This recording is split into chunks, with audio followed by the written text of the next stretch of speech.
Hello everyone, John here. So, if you buy kits like I bought a bunch off of eBay, a lot of times you'll get these kits that may be pre-assembled or pre-painted, and I've got a couple that I'm going to show you how I've been doing removing the paint off of these. So I've got this Cro-Magnon woman and Cro-Magnon man that I got in bags with some painted parts. So I'm going to sort out the parts that need to be stripped, and then I will show you how I use the Super Clean. Alright, so I've got my parts, just the parts that needed stripping. A bunch of the parts didn't need stripping, but some of these did. And what I'm doing as much as possible is putting them kind of paint side down where possible, so they get the most exposure. Now, this is the product that I'm going to be using. This is Super Clean, and you can reuse it. So I'm just going to take this, and you'll notice I've got a container within a container in case there's any splash or overflow. And I'll close it up.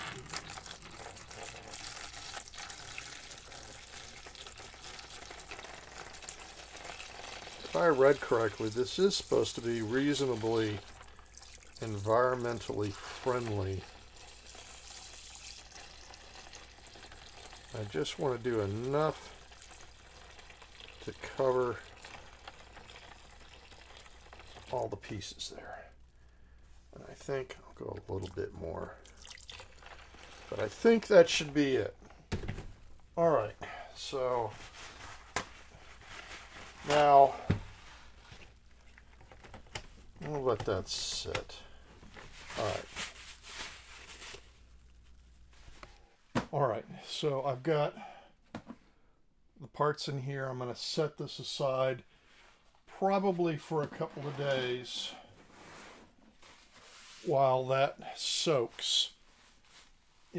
I suspect it probably won't take more than a few hours, but overnight, certainly a couple of days, and it should have all those parts stripped.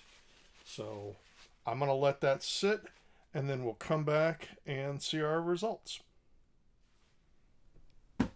The parts have been soaking overnight, probably about a day, probably a good 24 hours. So let's see what we got.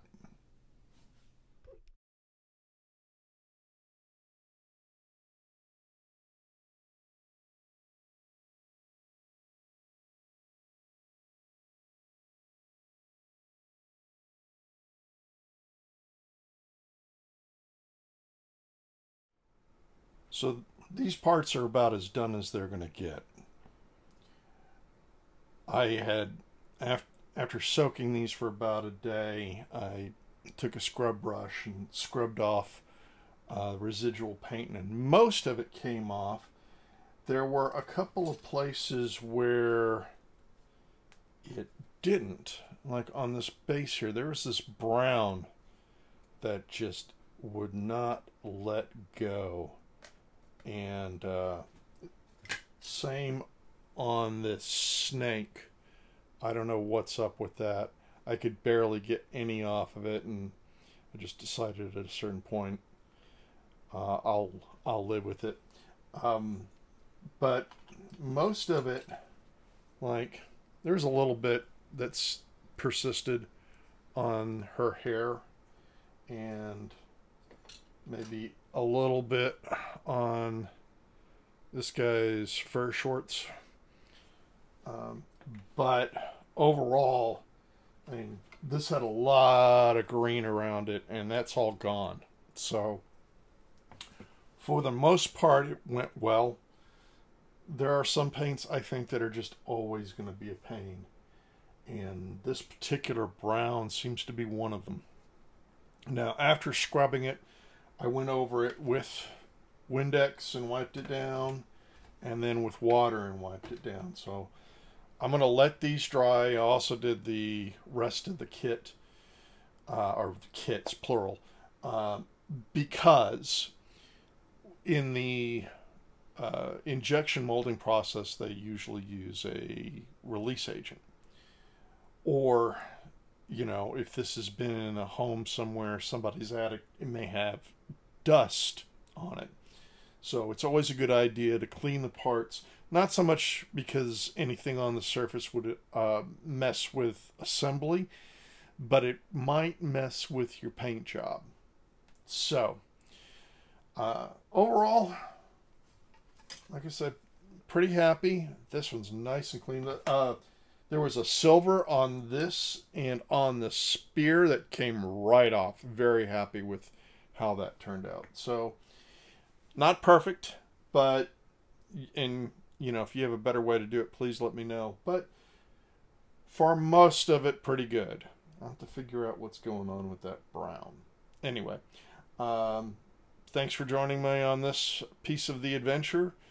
We'll be building these two Cro-Magnon kits, Cro-Magnon Man, Cro-Magnon Woman from Aurora Prehistoric Scenes. And so I'll be videotaping those. So anyway, thanks for joining me. Take care.